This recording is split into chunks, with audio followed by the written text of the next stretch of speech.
Hello, welcome to Imaginique Channel. J'espère que vous allez bien. Moi, je vais très bien et je suis tellement contente parce que je suis en compagnie d'une femme de qualité. Il s'agit de Madame Massoba.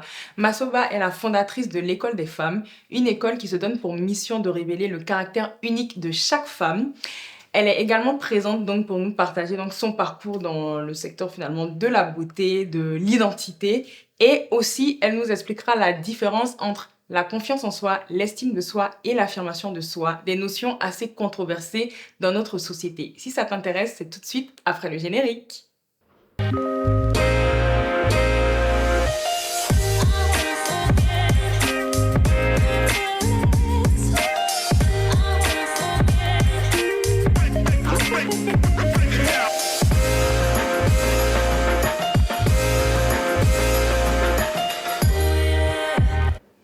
Hello Masoba, donc Bonjour.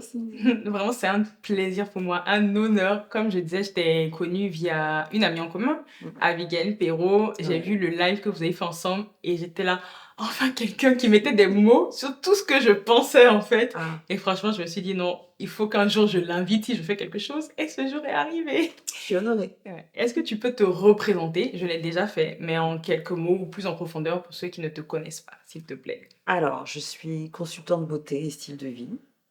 J'apprends aux femmes à créer leur beauté en déterminant leur propre curseur de Mhm. valorisation. Et surtout, je leur permets d'avoir une forte identité personnelle parce que toutes les femmes ont des spécificités, des capacités de beauté à révéler et à identifier. Et moi, je leur permets de faire en sorte qu'elles se révèlent à elles-mêmes parce que souvent, les femmes, elles ont une image d'elles-mêmes, une vision d'elles-mêmes qui est assez Mhm. réduite. Hmm. Et justement, qu'est-ce qui t'a donné envie de te lancer dans cette aventure? Ah, alors, ça, c'est C'est très une vieux. question ouverte. Il y a très longtemps, je devais avoir 8 ou 10 ans. J'ai commencé tout simplement à poser des questions sur moi-même, sur mon image. Et en observant certaines femmes, je me suis rendu compte du pouvoir social et psychologique que la beauté offrait. Mhm. Et je me suis posé des questions parce que je me suis rendu compte que, enfin, je me demandais comment est-ce que c'était possible que certaines femmes arrivaient autant à captiver leur entourage sans même ouvrir la bouche. Bon, je devais avoir 8 ou 10 ans, donc les mots n'étaient pas formés de Mhm. cette façon, mais je me suis dit qu'il y avait un mystère, qu'il y avait sans doute un secret, et je me suis dit qu'il fallait absolument que je découvre quelle était la nature particulière des femmes qui faisait qu'une femme allait comme ça sortir du lot. Mais très vite, je me suis quand même rendu compte d'une chose assez fondamentale, c'est que la beauté physique n'était pas le seul critère Mhm. et qu'il y avait une combinaison de deux éléments fondamentaux qui faisaient qu'une femme, justement, allait se sentir particulière. C'était ça. D'accord. Et après, ça a été une longue suite logique d'apprentissage et de formation, mais au départ, le déclic, le point de bascule, ça a été ça. Ok, ça tombe très bien que tu parles de formation, justement. J'allais te poser comme question, quel est ton parcours professionnel pour pouvoir aujourd'hui donc te lancer, exercer cette carrière? Et si justement il y a des femmes qui nous écoutent, qui veulent se lancer dans ce type de carrière, il faut faire quoi? Parce que c'est vrai que c'est pas commun. Et en France, je sais pas s'il existe vraiment des formations spécifiques pour être quelque part coach beauté. Hum. En fait, j'ai conçu ma formation. Ok. Elle s'est inscrite dans cette idée-là que j'avais eue au départ Mhm. de cette, de ce questionnement qui tournait en tête, qui tournait, pardon, en boucle, pardon, Mhm. dans ma tête. Au départ, ça a été très, très classique, très conventionnel. J'ai fait des études de communication, marketing à l'université. Et puis, quand j'ai eu envie d'embrasser cette carrière, j'ai fait tout simplement une école d'esthétique parce que la peau me D'accord. fascinait. C'est un organe Mhm. qui me fascine parce que la peau, c'est l'un des seuls organes qui est en contact direct avec l'intérieur et Mhm. l'extérieur de Mhm. soi. Donc je me suis dit, on va commencer comme ça et puis ensuite on verra. Et puis ça s'est enchaîné, donc l'esthétique, bon, il y a tout ce qu'il y a dans le cursus, donc c'est esthétique, biologie, cosmétologie, etc. Et puis après j'ai voulu continuer, Mhm. donc j'ai enchaîné sur une formation de conseillère en image, avec tout ce que ça inclut, donc c'est le stylisme, la colorimétrie, etc. Et puis après, j'ai voulu passer un autre stade, pardon, c'était, j'ai fait de la PNL, c'est la programmation D'accord. neurolinguistique, parce qu'on arrive à un autre niveau, là on appréhende le mental, Mhm. toutes les liaisons neuropsychologiques, C'est ce que j'ai fait et puis après du coaching et puis surtout aujourd'hui et en permanence, parce que j'estime qu'il faut apprendre tout le Tout le temps. temps. Je suis, donc ma propre maîtresse d'apprentissage et il y a vraiment mes 3 centres d'intérêt qui Mhm. m'occupent souvent, c'est la psychologie, la sociologie et la philosophie, pardon. Donc c'est ça, mais je pense qu'en fonction de ce que les femmes veulent faire, Mhm. on commence par une formation très classique de beauté et ensuite, en fonction de ce que l'on veut, il faut tisser sa formation soi-même et aller essayer de trouver ce qui va faire que on va apporter une pierre à l'édifice qui va nous apporter, un stade de connaissance, supérieur. Finalement, ça rejoint même ton école, hein, comme tu parles de caractère unique. Donc, tu as fait ta formation sur mesure, Oui, c'est ouais, ça, unique à ton image. exactement, je l'ai Et constitué. ouais, t'as parlé de 3 centres d'intérêt. Pourquoi ceux-là en particulier? Tu estimes que c'est ce qu'on retrouve chez chaque être humain? Bah, Je parce que pense. la psychologie, Mhm. c'est qu'à un moment donné, on sait que c'est la psyché qui nous amène à faire tel ou tel choix, Mhm. qu'on est telle ou telle femme. Donc ça m'intéresse. Et puis ça m'intéressait aussi de comprendre certains mots, donc MAUX, de Mm. pouvoir les Mhm. déceler, les déterminer. Je ne suis pas psychologue, attention, hein, là vraiment, il faut faire attention aux mots qu'on emploie. Ceci étant dit, ça me permettait quand même de déterminer certains contours. D'accord. Ça, c'est la première chose. La philosophie, parce que tout simplement, eh bien, ça t'apprend à raisonner contre toi-même, je trouve. Ça Mhm. t'apporte un champ de lecture du monde qui est très important. J'essaie d'aller vite, hein. Non, Donc ça, t'inquiète. c'était concernant la Ouais. philosophie. Et la sociologie, eh bien, ce sont toutes les dynamiques sociales qui font que ça va agir également sur nous. Donc c'est très C'est très important. profond finalement. Eh oui, donc la sociologie, il y a des dynamiques sociétales qui font qui nous apportent pardon des cadres de référence. Un Français, c'est pas un Anglais, c'est pas un Mhm. Américain. Mhm. Tout ça, ça joue. La langue que l'on va Mhm. employer, la manière dont on va vivre, nos modes de vie, etc. Tout ça va jouer aussi au niveau de ce que l'on est. La place de la Donc c'est pour culture ça. quelque part. C'est ça. Exactement. C'est Et exactement ça. ça m'a fait sourire quand tu as parlé de la peau, parce que c'est tellement vrai. Moi, j'ai eu une période où j'avais de l'acné, mais vraiment pendant bien 2 ans, 3 ans. Et c'était les périodes de ma vie où je vivais tellement de difficultés et Ah, ça se voyait vraiment sur mon visage et j'avais ah ouais, vraiment ça perte s'exprime. d'estime de moi-même, surtout Ouais. dans mon milieu, le mannequinat. Et c'est vrai qu'à partir du moment où j'ai décidé que bon, stop, ok, on dit ça de toi parce que bon, Ouais. dans le milieu du mannequinat, t'as un bouton, Mmh. c'est fini, tu Ah, vois. c'est une Et catastrophe. que j'ai commencé à me réconcilier avec moi, ça a été impressionnant parce que ma peau s'est améliorée, mais vraiment. Eh oui. Avant que j'aille mettre des crèmes, que je fasse tout traitement, ça a été d'abord cette prise de conscience. Tu sais pourquoi? C'est, peut-être que tu vas me le dire, dis-moi.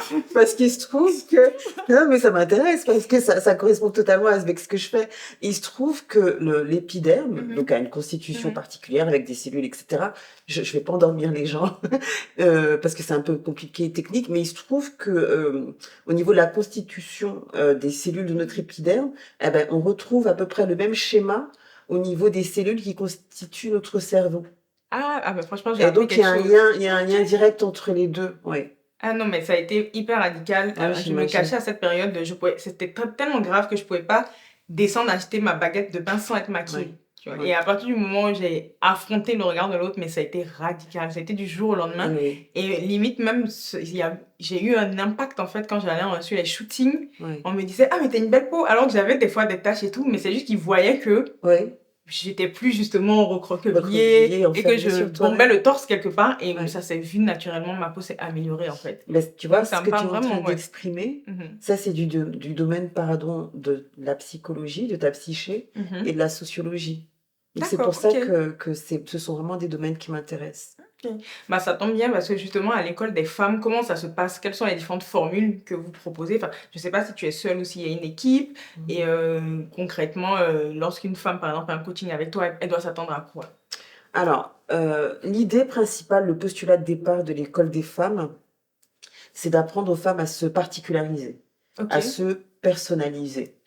Donc, c'est s'inscrit, dans l'idée de départ de quand j'avais 8 ans. Finalement, c'est ce qui m'a conduit à faire ça et l'idée, c'est d'identifier, en fait, de mesurer la nature, l'essence des femmes, tant au niveau de leur, on va dire, de leur caractère intime qu'au niveau de leur apparence. Mais qu'est-ce que ça veut dire l'apparence?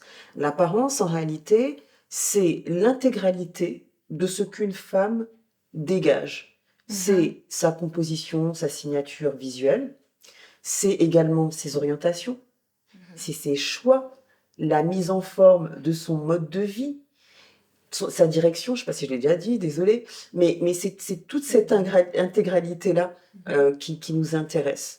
Si bien qu'au final, eh bien, alors l'apparence c'est intéressant, pourquoi? Parce que, avant que je continue, j'insiste sur l'apparence, parce que l'apparence, ça confirme qui tu es. Ça parle pour toi. Et ça agit sur notre capacité à être toujours en accord avec nous-mêmes. Je dis ça parce que, et j'insiste sur ça, parce que c'est paradoxal, parce que bien souvent, les femmes, c'est ce que j'ai constaté, les femmes s'interdisent à elles-mêmes d'être elles-mêmes. Même par l'apparence. Eh oui. Donc bon, donc c'est ce que j'ai constaté, donc c'est pour ça qu'on s'en occupe. Alors maintenant, concrètement, comment est-ce qu'on fait ça?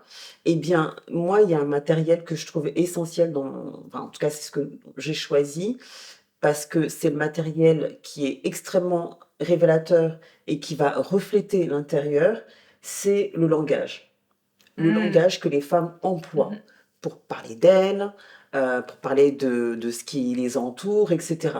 Les mots, les éléments de langage, les intonations, les associations d'idées, etc., etc. Ça en dit long.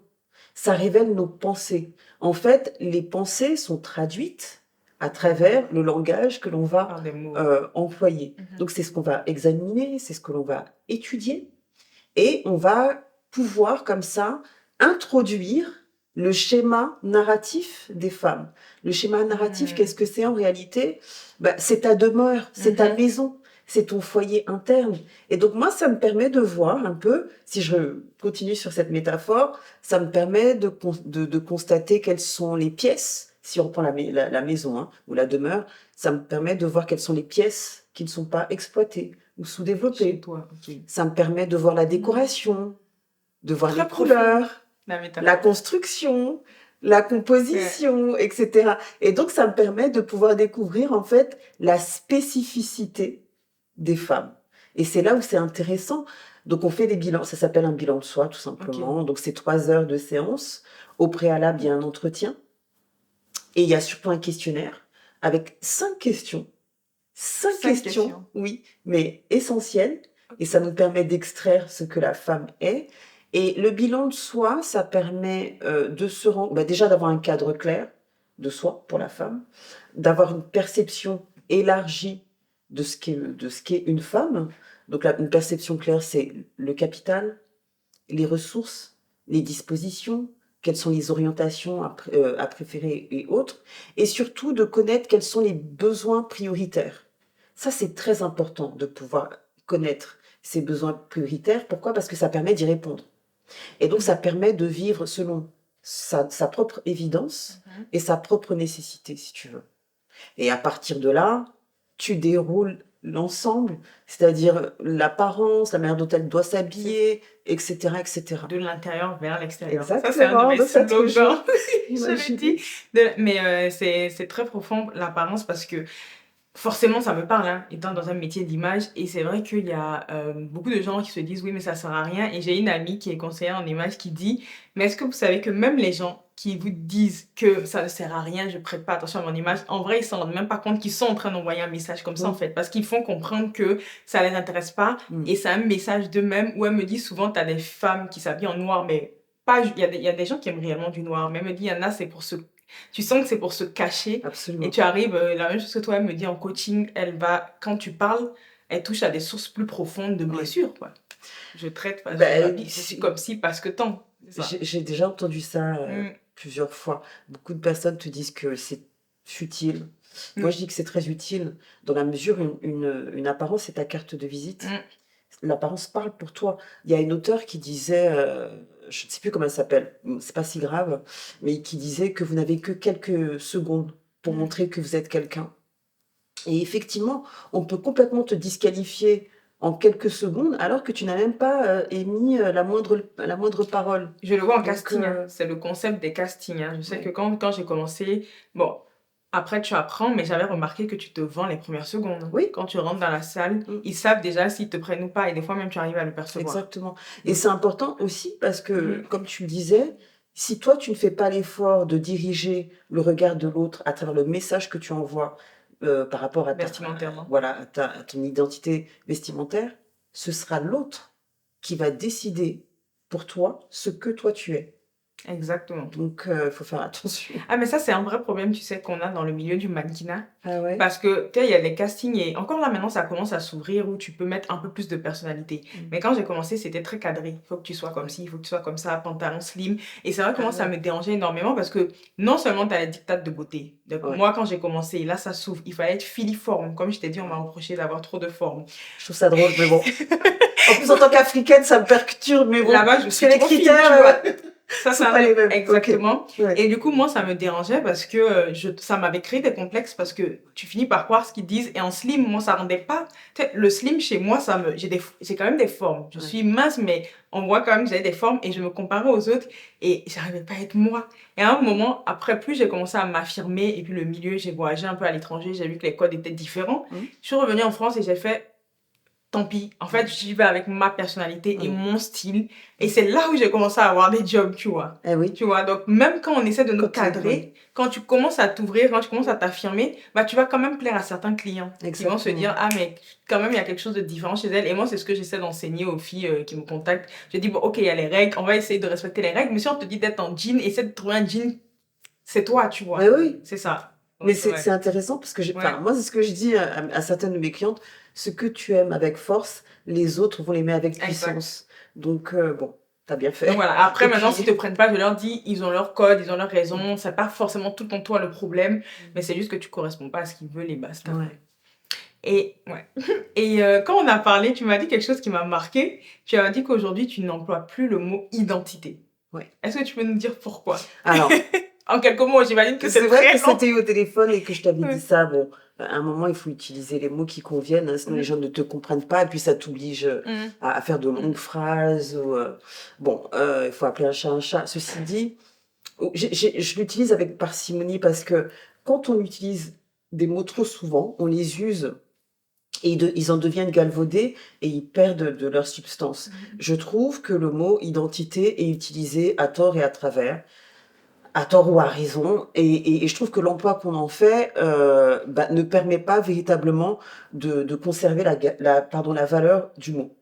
Il faut considérer l'identité comme une architecture, comme une citadelle qui est très capricieuse, qui est pleine de nuances, de subtilités et de complexité. En réalité, je me suis rendu compte de ça, c'est que quand les gens parlent d'une identité, ce qu'ils évoquent en réalité, c'est ce qu'on appelle la personnalité de surface. Et c'est quoi une personnalité de surface? C'est un masque social que l'on emploie afin de cacher nos vulnérabilités, afin de paraître digne.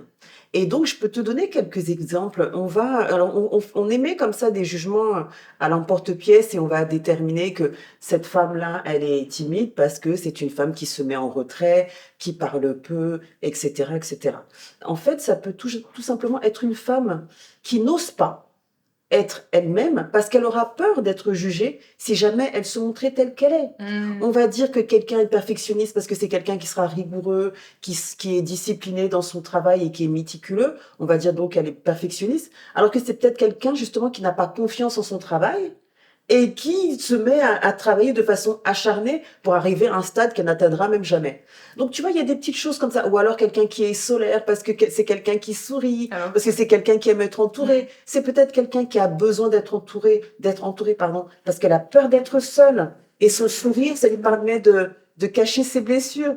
Donc bon, moi je fais très attention. Une identité, comme je disais, il faut vraiment le prendre avec des pincettes. Par ailleurs, une identité, c'est pas figé. C'est quelque chose qui est qui évolue. oui, qui est en perpétuel, pardon, mouvement, qui évolue, comme tu le disais tout à l'heure. Bon, donc voilà, j'essaye d'éviter le mot, mais bon, je l'emploie quand même. Mais je vois exactement ce que tu veux dire parce que dans la société dans laquelle on vit, surtout en ce moment, on met tout et rien justement dans la case Oui. identité. Et c'est vrai que beaucoup portent des masques Mmh. Même dans le milieu de la beauté, moi, je le vois des fois, les reines de beauté qui te sortent des slogans, oui, mon message, c'est l'identité, mais c'est pas pour être méchante, mais elle-même, tu sens qu'elle s'assume pas, en fait. Tu vois qu'il y a beaucoup de fake, donc je vois totalement Mais tu le vu, ça message que tu veux dire. pardon, mais ça me fait rire, mais en fait, tu sais, j'ai trouvé ça assez excellent. Moi, quand j'ai des en plus, je t'ai dit que j'utilisais les mots. Mhm. Donc quand une femme me parle dans les premières minutes, j'arrive déjà à concevoir, Qui elle certains est. traits. Ouais. Ouais, et je me rends compte à quel point il y a des adaptations, compensatoires psychologiques que Mhm. l'on utilise afin justement de pouvoir s'adapter au milieu. Bon, ça, Mhm. c'est l'instinct de survie de l'être humain, hein, tout simplement. Mais Mais c'est pas l'autre toi. oui, Dans le fond, fond. mais Voilà. ouais, donc tu vois? Donc c'est pour ça, moi bon, moi ça m'amuse parce que enfin ça m'amuse, ce que je veux dire, c'est que je vois le mécanisme, en Mhm. fait, c'est ça.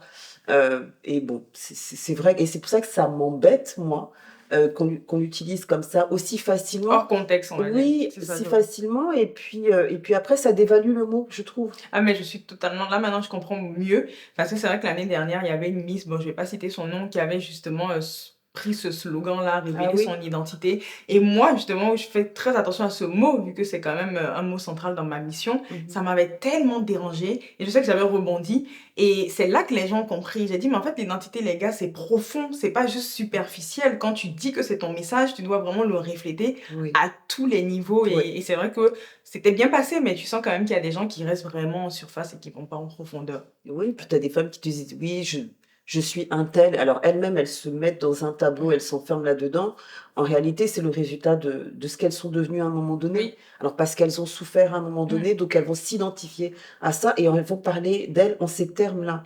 Donc il faut faire très attention, par rapport à ce que quelqu'un dit Ouais, en parlant de ouais. lui et en disant: «C'est mon identité». Attention parce que ça peut enfermer. C'est vrai que, ouais, pour conclure sur la partie identité, quand tu as dit que ça évolue, moi, je le vois depuis que j'ai eu ma fille. Ah bah tiens. Mais c'est vraiment incroyable, c'est que même là, j'estime, comme tu me vois, que je suis pas encore la femme que je vois dans mon esprit. C'est Parce que vrai? c'est impressionnant et moi, j'ai souvent des images fortes. Et là, même au niveau vestimentaire, en fait, ça a été radical. Je sais pas, mon Ouais. mari même est témoin parce qu'il a même eu du mal à suivre. Parce que quand je lui parle de regarde le type de femme que je veux être, et je lui dis, je peux pas te l'expliquer, mais c'est le changement interne. Ça prend du temps, je pense, pour se voir visuellement. Mais ça a été assez impressionnant, Eh quoi. oui. Et je me suis dit, OK, mon identité est en train d'évoluer et je suis en train Ouais. de passer un cap, en fait. Et tu C'est vois? ça, voilà. Ça, c'est la partie alors c'est ce qu'on appelle l'ipséité, tu te Mhm, souviens? mhm. J'avais fait un live avec Abigail Oui, que tu as cité exactement. tout à l'heure Mhm. et je Ça évolue, ouais. l'expliquais. Oui, bon, je peux pas rentrer dans les Mhm, détails de comment est constituée une identité. En mhm, plus, ça se base sur les travaux, entre autres, ce n'est pas le seul qui a parlé de ça, mais de Paul Ricoeur. C'est mhm, un philosophe que mhm. j'aime beaucoup, que je connais grâce à une femme J'ai fait des recherches exceptionnelle. sur lui Ah, après, bah, après c'est toi vrai? aussi. Donc, je vois c'est qui. Donc, que j'ai connu, donc Paul Ricoeur, je l'ai connu grâce à une femme exceptionnelle, faut que je la cite, qui s'appelle Catherine, et qui m'a fait connaître un petit peu tous ses travaux. Donc lui explique à peu près comment est constituée, pardon, une identité. Et c'est vrai que quand tu lis un petit peu, que tu connais un petit peu ses travaux et que tu vois comment aujourd'hui c'est défini, tu dis, ah, c'est dommage, on perd beaucoup de choses. Mais bon, je comprends que ce soit un mot maintenant qui soit beaucoup utilisé. Et du coup, justement, là, on va partir. C'est la dernière question d'ailleurs. Comme je disais au début, dans la société dans laquelle on est, on mélange un peu tout, hein, Mm. justement, l'estime de soi, la confiance en soi et l'affirmation de soi. Sur les réseaux sociaux, je vois énormément de personnes qui disent ayez confiance en vous, ayez confiance en vous. Et quand tu creuses souvent, c'est plus de l'estime qu'elles parlent. Si tu peux, en quelques mots, en tout cas, nous expliquer c'est quoi la différence entre ces trois notions. Parce que même moi, je m'étais rendu compte que parfois, je confondais. D'accord. Et comment ça se, avec des, si tu as des exemples concrets, comment ça peut se manifester dans notre quotidien, dans la vie D'accord. de tous les Alors, jours. je vais essayer de synthétiser. Mhm. Alors concernant la confiance en soi, on va en distinguer 2. Ok. On va commencer par la première. C'est la confiance en soi qui est liée à une notion de capacité. Ok. C'est une femme qui va atteindre un haut niveau de performance, un haut niveau d'efficacité, un haut sentiment de sécurité quand elle va, faire quelque chose, elle va réaliser, une action, une tâche en particulier. Cette confiance en soi liée à la capacité, excuse-moi, elle est liée à une expérience cumulée, à une expérience répétée qui va faire qu'à un moment donné, ce qu'elle va faire, pardon, sera exécuté, sans qu'il y ait un besoin de réflexion analytique derrière. C'est-à-dire elle va faire la chose de façon totalement détachée. Elle ne réfléchit plus. Ok. Elle ne réfléchit plus tellement, elle le fait naturellement. La chose, c'est totalement enraciné, c'est complètement intégré. La particularité de cette confiance en soi, c'est que comme c'est totalement intégré, eh bien, et que ça devient un vrai savoir-faire, la personne ne va pas nécessairement faire valoir cela. Elle va pas forcément l'exploiter. Je vais te donner un exemple. Mon fils mais il a changé de voie, mais il y a quelques années, il faisait une formation qui devait l'amener à faire du design. Donc, Ok. il apprenait à créer même des choses, à concevoir et à réaliser des choses. Un jour, je suis rentrée à la maison et j'ai vu une chose qu'il avait réalisée sur ma table. Mhm. Je dis waouh, c'est pas moi, je suis très sensible à l'esthétique, à la Ok. beauté, j'aime beaucoup l'art. Et donc, j'ai pris l'objet, j'étais assez stupéfaite de ce qu'il avait réalisé. Il est rentré, je lui ai dit, mais attends, c'est toi qui as fait ça? Et il a haussé les épaules, il m'a dit, bah oui, c'est moi. J'ai dit, mais c'est super ce que tu viens de Mm. faire. Et il m'a dit, ouais, ça c'est rien, ça. Même toi, tu peux faire ça. Donc, tu vois, c'est ça le Ok, problème. je C'est-à-dire vois. que c'est pas véritablement vécu, donc ce sera pas exploité par la personne. Pour elle, elle fait ça naturellement, donc elle va pas se dire que c'est une spécificité, pardon, qu'elle peut mettre en valeur. C'est comme ça. Donc ça, c'est la première confiance en soi. Mhm. La deuxième, c'est autre chose. C'est la confiance en soi qui est liée au concept de soi. Ok. Alors, le concept de soi, contrairement à l'autre, c'est quand on a conscience justement de sa valeur.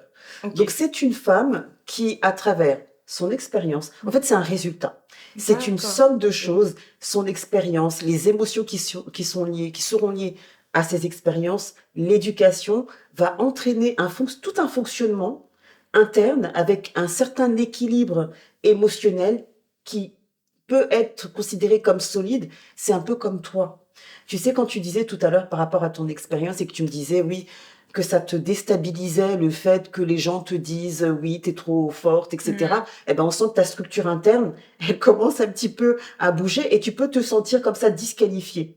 Eh Mhm. ben, ces femmes-là, elles ont plutôt une structure qui est solide. Ça veut pas dire que Oui, bien ce sûr. sont des rocs, hein, Mhm. mais il y a quelque chose en fait qui leur permet de toujours rester ancrées en elles-mêmes. Ce qui fait qu'elles vont pouvoir créer une série de comportements favorables à la femme qu'elles sont. D'accord. Tu vois? Et elles sauront faire la différence entre ce qu'elles croient être utile pour elles et ce qui est véritablement qui est véritablement, pardon, utile pour ça. C'est comme toi, tu vas penser que, ah oui, mais peut-être qu'il faut vraiment que je maigris, en fait. Oui, je vois. Cette femme-là va te dire non, je reste dans mon assurance. Ok. Voilà, moi, je reste telle que je suis. C'est ce qui me permet justement d'être moi. Mm. Tu Ok. vois? Donc, c'est toute une configuration particulière. Maintenant, l'estime de soi. L'estime de soi, c'est la pierre angulaire du concept de soi. C'est l'estime de soi qui permet ça. Et c'est le jugement que tu te fais de toi-même. Jugement favorable Mhm. ou défavorable. Ça répond à 3 questions. C'est de comment je me juge, à quel point je me sens valable, d'accord? 2, de combien je m'apprécie et comment j'exprime ce que j'apprécie. Et le troisième point, qui est très important, c'est est-ce que ce que j'apprécie est véritablement bien perçu par les autres, puisqu'on vit dans un cadre social, d'accord? C'est très important. Le regard de l'autre me façonne aussi et Complètement. me permet de mesurer, en fait, tu vois? C'est comme un reflet, un miroir de toi-même. Je vais te prendre un exemple concret par rapport aux 3 éléments que je viens de donner. C'est l'exemple que j'avais donné avec Abigaël. Une personne qui se dit, par exemple, empathique Mhm. ou généreuse, d'accord?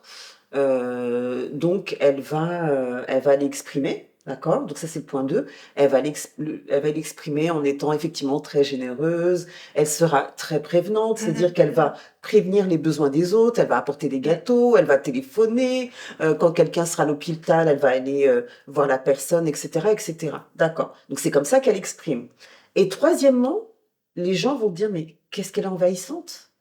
Qu'est-ce qu'elle est encombrante? Donc tu vois qu'il y a un Mm. hiatus entre ce que toi, tu penses que tu es et la manière dont c'est perçu. Donc au contraire, les gens vont se dire, mais cette femme-là, autant la mettre à distance. Tu vois, une femme qui te dit, je suis généreuse, je suis charmante, je suis empathique, j'ai un fort charisme, comment elle le sait?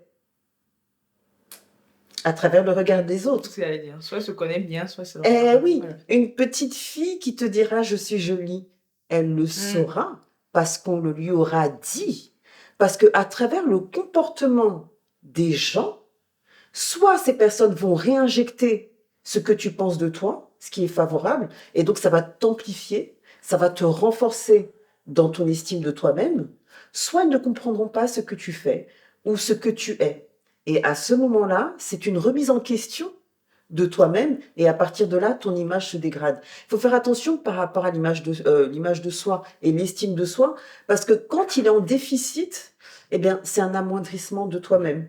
C'est une insatisfaction de toi-même, c'est une hypersensibilité par rapport à ce que les gens disent de toi, une désorientation, une stagnation, parce que souvent ce sont des personnes qui ne savent même plus comment avancer, parce qu'elles se retrouvent sur un plancher collant qui ne leur permet pas de leur donner de l'élan. Donc il faut faire attention. Et surtout, moi, ce que j'ai remarqué, en tout cas à travers le métier que j'exerce, c'est que souvent, ça se répercute sur leur beauté. Oui. C'est-à-dire que leur lassitude d'être elles-mêmes va se refléter à un moment donné sur leur beauté. Alors que la beauté, c'est un médicament, dans la mesure où la beauté, c'est du bien-être. La beauté, c'est ce qui permet, instantanément de te sentir bien avec toi-même et avec les autres. La beauté, c'est vraiment une réponse positive que l'on a de soi. Et ça crée un contexte favorable, une configuration favorable à l'estime de soi. Aussi, il n'y a pas que ça, hein, mais aussi. Ok. Franchement, c'était hyper complet, je pense. Donc, on va conclure sur ces mots. En tout cas, c'était vraiment un plaisir pour moi de te recevoir sur la chaîne. Je mettrai en barre d'informations tous les coordonnées donc de l'école des femmes, de Massoba. Comme ça, si vous êtes intéressé, n'hésitez pas à entrer en contact avec elle. Il y a juste une coutume ici pour tous les invités.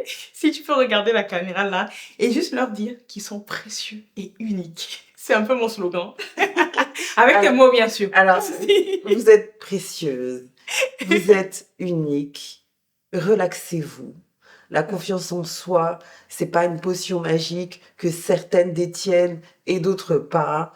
La beauté, c'est être soi. La beauté, c'est se connaître. Et se connaître, ça permet de se définir. Mais relaxez-vous. Que rajouter de plus sur ces beaux mots? Je vous dis à la prochaine avec une nouvelle intervenante. Et voilà, bye bye! Merci.